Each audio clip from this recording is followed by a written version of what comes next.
un des principaux objectifs de l'évaluation telle qu'on essaye de la concevoir en promotion de la santé, l'évaluation c'est fait pour évoluer. Et il faut donc construire l'évaluation de telle sorte qu'elle facilite l'évolution. Or, les évaluations externes, qui sont très prônées pour diverses raisons, ont la fâcheuse habitude de ne pas faciliter l'évolution.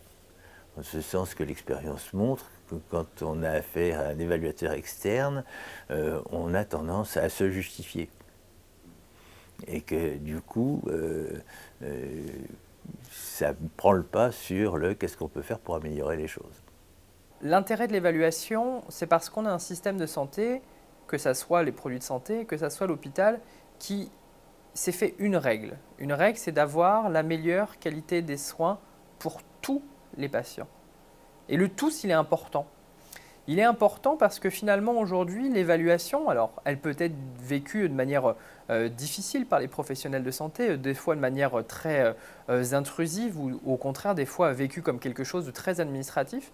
Mais l'évaluation, c'est une garantie, c'est un garant, c'est une manière de faire que demain, et partons sur l'exemple des établissements de santé ou de la certification des établissements de santé, quelque chose qui est un processus très chronophage, qui peut être vécu de manière très compliquée par les établissements de santé, c'est aussi s'assurer qu'on soit soigné à Paris, à Lille ou au fin fond d'un village corse, on puisse avoir la même qualité des soins. Il y a trois modalités. Une qui existe depuis longtemps, qui est une modalité, je l'ai dit tout à l'heure, plutôt administrative. C'est-à-dire, on essaye de voir si l'argent a été dépensé, par qui, comment, etc. Si ça correspondait bien au cadre dans lequel la dotation financière a été donnée. C'est très limité. Mais ça fait partie aussi des éléments, mais c'est très limité.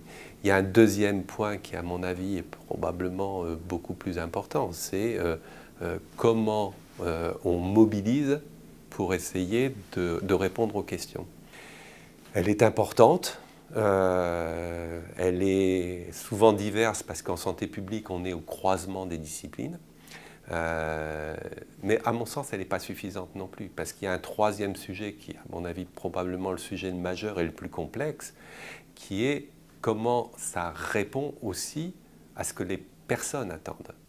Si je commençais à parler d'évaluation, je pourrais dire une chose assez simple, c'est que pour moi, l'évaluation est un instrument, c'est un outil et ce n'est pas une finalité.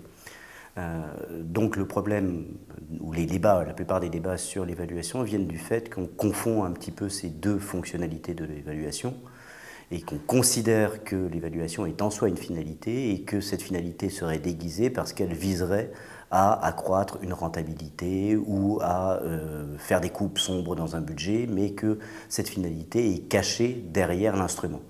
À mon avis, c'est faux et c'est la raison pour laquelle il faut tout évaluer, on peut tout évaluer, parce que comme outil, l'évaluation s'applique à toute réalité, il suffit juste d'en définir les bons critères.